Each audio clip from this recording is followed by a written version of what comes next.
सारे प्रत्याशी होते हैं वो मीडिया के सामने आने से कतरते हैं, मीडिया के सामने आने से भड़कते हैं और ख़ास करके फास्ट प्लस न्यूज़ के सामने आने से डरते हैं। मैं बता दूं इसलिए डरते हैं कि फास्ट प्लस न्यूज़ एक ऐसा चैनल है कि जो प्रत्याशियों से जीतने के बाद जो वादा किए रहते हैं जनता को देने के लिए, अगर वो सुचारू रूप से नहीं पहुंचा पाते हैं तो ये फास्ट प्लस न्यूज़ उनसे सवाल पूछता है और उन्हें याद दिलाता है और फिर जनता के हक और अधिकार की बात करता है। नमस्कार, एक बार फिर से स्वागत है फास्ट प्लस न्यूज़ में। और आज उपस्थित है जनपद गोरखपुर के पिपराइच नगर क्षेत्र में वार्ड नंबर 1 में। इसी क्रम में आज हमारे साथ उपस्थित है वार्ड नंबर 1 के उम्मीदवार यानी कि सभासद प्रत्याशी राहुल कुमार जी। हम इनसे बात करते हैं और जानने का प्रयास करते हैं किस एजेंडे के साथ अपने नगर क्षेत्र में अपने वार्ड में चलने का काम कर रहे हैं और चुनाव जीतने के बाद ये क्या करने वाले, क्या बदलाव लाने वाले हैं। बहुत बहुत स्वागत नेताजी, कैसे हैं? स्वागत है, ठीक है। नेताजी, किस एजेंडे के साथ आप नगर क्षेत्र में चुनाव की तैयारी कर रहे हैं? एजेंडा मेरा यही है कि मेरे वार्ड में बहुत सारी कमियां हैं, जैसे राशन कार्ड की, नाली की और आवास नहीं बना है। तो मैं इसी एजेंडे पे चुनाव लड़ रहा हूं कि मैं चुनाव जीतूंगा तो मैं डिजिटल वार्ड अपना बना दूंगा। वार्ड नंबर यानी कि बहुत सारी कमियों को लेकर आप चुनाव लड़ने का काम कर रहे हैं। नेताजी, पहले ये बताइए कैसे हैं? ठीक ठाक हैं? एकदम ठीक ठाक मज़े में हैं? मज़े में है जी। अब यानी कि जो केजीएफ देखते होंगे भाई, अब तो बढ़िया से बात करना पड़ेगा, डर भी लग रहा है। केजीएफ से मिलता है जी। तो उस चेहरे से या राहुल कुमार के चेहरे से लोग कितना पसंद करना चाहते हैं? हमको लगता है कि मेरे वार्ड में और या तो नगर पंचायत पिपराइच के जी सारे लोग को हमको लोग बहुत पसंद करते हैं जी।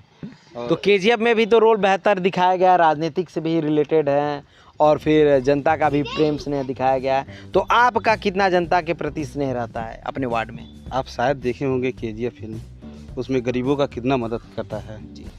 उससे भी ज़्यादा मैं मदद करूँगा। जैसे कि आवास, बहुत लोग ऐसे हैं जी। जो लोग अभी घर नहीं है, उन लोगों का घर मैं बनवाऊंगा सबसे पहले। और मेरे वार्ड में डिजिटल का मतलब ये है कि हर एक गली में कैमरे लगवाऊंगा और जैसे पानी का भी सुविधा, लाइन वाला जो पाइप है वो बिछ गया है लेकिन किसी के घर अभी कनेक्शन नहीं है, मैं कनेक्शन करवाऊंगा। राशन कार्ड कुछ लोगों का भी नहीं बना है, 100-150 लोगों का। मैं घूमा हूँ, देखा हूँ, जाना भी हूँ, उन लोगों का राशन कार्ड बनवाऊंगा। और बहुत सारी समस्याएं हैं। नेताजी, लग रहा है केजीएफ फिल्म बहुत ध्यान से देखे हैं और एकदम केजीएफ फिल्म में के हीरो जिस तरह आपका चेहरा मिलता जुलता आप बता रहे हैं, उसी तरह से उनके कार्यों को भी आप अंजाम देने का काम कर रहे हैं, लड़ने का काम कर रहे हैं। यानी कि पूरे नगर क्षेत्र यानी कि अपने जो वार्ड हैं इसको डिजिटल यानी कैमरा लगाना चाह रहे हैं। आखिर क्यों? इसलिए कि आप सुनते होंगे, हर रोज़ सुनते होंगे कि यहाँ पे चोरी हो गया, यहाँ पे हत्या हो गया, यहाँ पे लूट हो गया।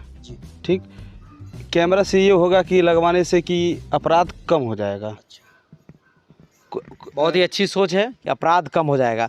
अभी जब आप गांव में यानी कि नगर क्षेत्र के अपने वार्ड संख्या में जा रहे हैं तो सबसे जटिल समस्या क्या निकल के आ रही है, क्या देखने को मिला है? सबसे जटिल समस्या यही है कि सारे लोग, जैसे कि लाइट का है, पोल गिर जाता है तो 4 दिन 5 दिन लगता है बनने में। और हमारे वार्ड में सबसे ज़्यादा समस्या यही है कि बहुत लोग ऐसे हैं कि जिनके पास राशन कार्ड नहीं है और राशन कार्ड नहीं है, इसकी वजह से बहुत ज़्यादा परेशानी होती है। लोग के पास खेती तो है नहीं सारे लोग के पास, इसलिए कि राशन कार्ड सबसे बड़ी मुद्दा है। हमसे तो बहुत लोग कहें कि मेरा पेंशन भी रुक गया है, बहुत लोग कहें कि पेंशन मेरा अभी बना नहीं। तो उनके लिए आपने क्या कहा, क्या कहेंगे? मैं उनके लिए चुनाव में जीतूंगा या हारूंगा, मैं उनके लिए खड़ा हूं और खड़ा रहूंगा। और एसडीएम में वहाँ जाने वाले थे, ठीक, अब बहुत लोगों का अप्लाई भी मैं किया हूं और जल्दी वो काम हो जाएगा। जिनका बाकी है वो भी करवा दूंगा। नेताजी, हम सुने कि आपने कोरोना काल में भी जनता का बहुत सेवा किया है, मास्क, सैनिटाइज़र और राशन भी वितरण करने का काम किया है। हम आपसे जानना चाहेंगे कितनी सच्चाई है इसमें?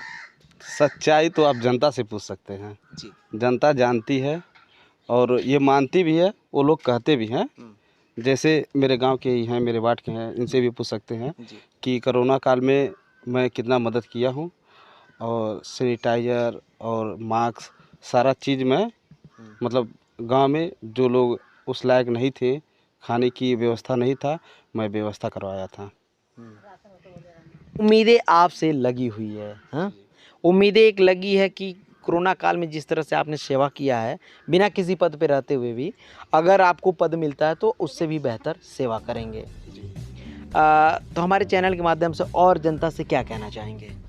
जनता से यही कहना चाहेंगे कि इस बार मौका दें हमें, और मैं वो काम करूँगा जो आज तक शायद पिपराइच क्षेत्र में नहीं हुआ हो।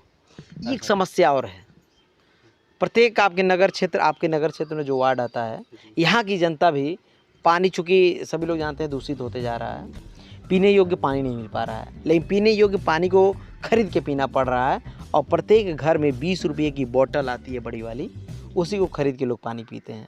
तो अगर आप बनते हैं यहाँ के सभासद, तो उसके लिए क्या करेंगे आप? सबसे पहले तो मैं चेयरमैन साहब से भी बात किया हूँ इस बारे में कि जो लाइन पाइप पहुँची है वो पानी वाला, तो उनसे बात किया हूँ कि सारे घर में मतलब कनेक्शन दे दें।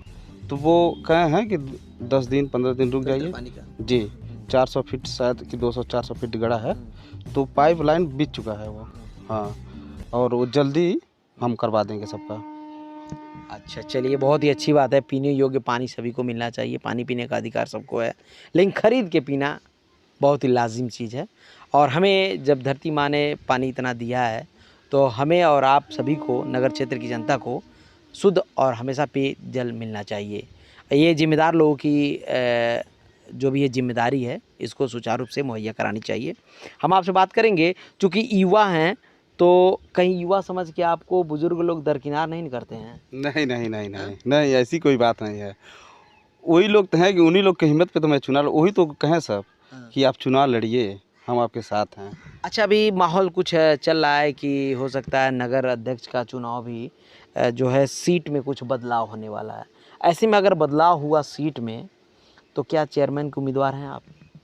देखिए, इसके लिए तो हम बता नहीं सकते हैं, लेकिन ये है कि 99% मैं चुनाव लड़ूंगा। अच्छा। नगर पंचायत चेयरमैन का। अगर सीट में फेरबदल होती है, बदलाव होती है, तो आप चुनाव लड़ेंगे? जी, लड़ेंगे। और कुछ कहना चाहेंगे हमारे चैनल के माध्यम से आम जनता को, अपने वार्ड की जनता के लिए? नहीं, यही कहना चाहेंगे कि इस बार मौका दें, और मैं काम ऐसा करूंगा कि शायद इस 17 वार्ड, मतलब 12 वार्ड था, अब 17 वार्ड हो गया है, इस 17 वार्ड में कोई नहीं किया होगा, ऐसा काम करूंगा। जनता के एक और आरोप है सर, जनता कहती है कि जब चुनाव रहता है तो बड़ी लुभावने प्यारे बात करते हैं लोग, लेकिन जैसे ही चुनाव जीत जाते हैं लोग, फिर भूल जाते हैं और हमसे मिलने का काम ही नहीं करते हैं। उनसे मिलने के लिए हम लोग को बहुत मेहनत करनी पड़ती, तब जाके सभासद लोगों से मुलाकात होती है। ऐसा नहीं है, हम तो हमेशा साथ में खड़े हैं। आप सर्वे भी कर सकते हैं, पूछ भी सकते हैं। जब हम कुछ नहीं थे तो आपकी रवैया क्या रहेगी जनता के प्रति? देखिए, मैं नॉर्मली परिवार से हूँ, और ऐसा नहीं है, मेरे दोस्त बहुत बड़े भी हैं और बहुत छोटे लोग भी हैं, तो ऐसा नहीं है, व्यवहार में कोई वो नहीं रहेगा कि मैं सभासद बन जाऊंगा तो मेरे घर को कोई आएगा तो मैं उनको, मतलब ऐसा नहीं है कि मैं नहीं पहचानूंगा, ऐसा नहीं है। लास्ट में मैं ये भी कहना चाहूँगा, ये सारी बातें रिकॉर्ड हो चुके हैं, और सारी आपके वादे जो हैं रिकॉर्ड हो चुके हैं। अपने वादे पे जब खरे नहीं रहेंगे तो फिर हम आपसे यही सवाल पूछेंगे। आप पूछ सकते हैं, बिल्कुल पूछ सकते हैं, जब मर्जी तब। सभासद हो जाते हैं तो आप मौका ही नहीं देंगे हम कि आप आके पूछें। तो जनता से मैं ये भी कहना चाहूँगा कि मैंने इसलिए, चूँकि बहुत सारे प्रत्याशी होते हैं, वो मीडिया के सामने आने से कतरते हैं, मीडिया के सामने आने से भड़कते हैं, और ख़ास करके फास्ट प्लस न्यूज़ के सामने आने से डरते हैं। मैं बता दूं इसलिए डरते हैं कि फास्ट प्लस न्यूज़ एक ऐसा चैनल है कि जो प्रत्याशियों से जीतने के बाद जो वादा किए रहते हैं जनता को देने के लिए, अगर वो सुचारू रूप से नहीं पहुंचा पाते हैं, तो ये फास्ट प्लस न्यूज़ उनसे सवाल पूछता है और उन्हें याद दिलाता है, और फिर जनता के हक और अधिकार की बात करता है।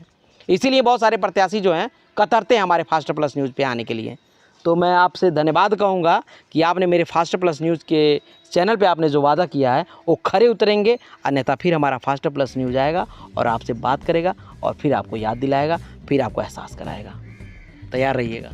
तैयार हैं हम। तो अगर मैं शुभकामनाएं देता हूं कि आप चुनाव लड़िए, जीतिए, सभासद यहाँ से चुनिए और उसके बाद चुनने के बाद यहाँ की जनता में जो भी आपने वादा किया है उस वादे को कायम कीजिए और जनता को खुश कीजिए। आइए हम इसी क्रम में यहाँ के इनके जो प्रत्याशी हैं राहुल जी की दादी जी हैं, हम इनसे बात कर लेते हैं। का माता जी का कहता नहीं, हम देख रहे थे तभी से बैठ के आप देख रही थी। का हाल चल बा?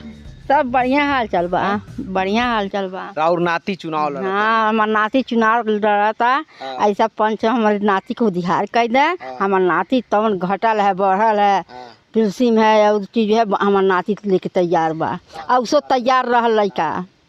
का अपने नाती का आशीर्वाद देना चाहते हैं? हमारा नाती ऊपर मुँह चले। हाँ, गौवा में चलतनी, वडवा में चलतनी, ई चुनाव लड़तनी तो जनता का कहता?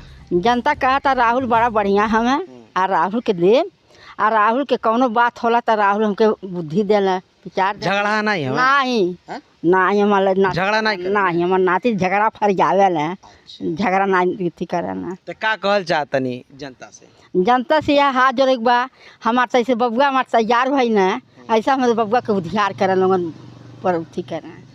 जैसे बबुआ तैयार हुए हैं वैसे उधियार करल जाए। एक प्रत्याशी की दादी माँ का कहना है